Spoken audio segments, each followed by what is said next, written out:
రాజుగారి దగ్గర పనిచేస్తున్న ఓ పని మనిషి ఒకరోజు రాజభవనంలో పనికెళ్ళేటప్పుడు తన 7 ఏళ్ల కొడుకును కూడా తనతో పాటు తీసుకెళ్తుంది. అమ్మ రాజుగారి గది ఊడుస్తుంటే కొడుకు చేతికో వజ్రం దొరుకుతుంది. తల్లిగా చూపిస్తే ఇది వజ్రమని చెప్తే ఎక్కడెళ్ళి రాజుగారికి చెప్పేస్తాడేమోనని ఇదేదో గాజు ముక్కలా ఉందిరా అంటూ కిటికీలో నుంచి బయటకు విసిరేస్తుంది. పనయ్యాక వెళ్ళి ఆ వజ్రాన్ని తీసుకుని అది అమ్మడానికి ఒక బంగారు నగల కొట్టుకెళ్ళి చూపిస్తుంది. కొట్టువాడికి దురాశ కలిగి ఇది వజ్రం కాదు గాజు ముక్క అంటూ దాని రోడ్డు మీదకి విసిరేస్తాడు. పని మనిషి అది నమ్మి నిజమే కాబోలు అని అనుకుంటూ నిరాశతో వెళ్ళిపోతుంది. తర్వాత బంగారు కొట్టువాడెళ్ళి ఆ వజ్రాన్ని తీసుకుని ఓ వజ్ర వ్యాపారి దగ్గరికెళ్ళి ఇది కొంటావా అని చూపిస్తాడు.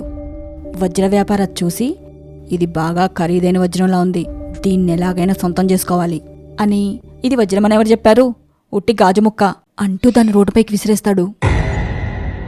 ఆ వజ్రం కాస్త విరిగి ముక్కలవుతుంది. అదేంటి 2 సార్లు విసిరినా పగలలేదు, మరి ఇప్పుడెలా పగిలింది? చెప్తాను. ముందుగా ఈ కథలో మనం 2 నీతులు నేర్చుకోవాలి.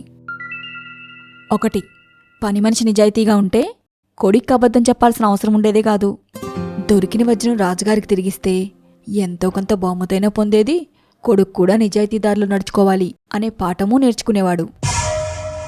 2, 2 సార్లు పగలని వజ్రము 3ఓసారి ఎందుకు పగిలిందో తెలుసా? పని మనిషికి బంగారు కొట్టువాడు, బంగారు కొట్టువాడికి వజ్ర వ్యాపారి ఇది నిజమైన వజ్రం కాదు కేవలం గాజు ముక్క అని చెప్తే దాని విలువ తెలియక నిజమేమోనని వదిలేశారు. కాని వజ్ర వ్యాపారి అది నిజమైన వజ్రమని తెలిసి కూడా రోడ్డు మీద విసిరేశాడు. విలువ తెలిసిన తర్వాత కూడా విస్మరిస్తే మనసు విరిగి పగిలిపోదా చెప్పు?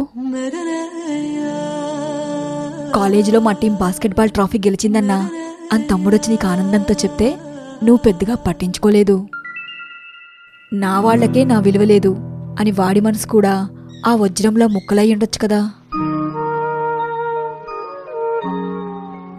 మన విలువ బయటి వాళ్ళు గుర్తించుకున్నా పర్వాలేదు, ఇంటి వాళ్ళు పట్టించుకోకుంటేనే బాధాకరం. శబాష్ అని ఒక్క పదం చాలరా ఇంకో 100 అడుగులు ముందుకెళ్లే ధైర్యాన్నిస్తుంది.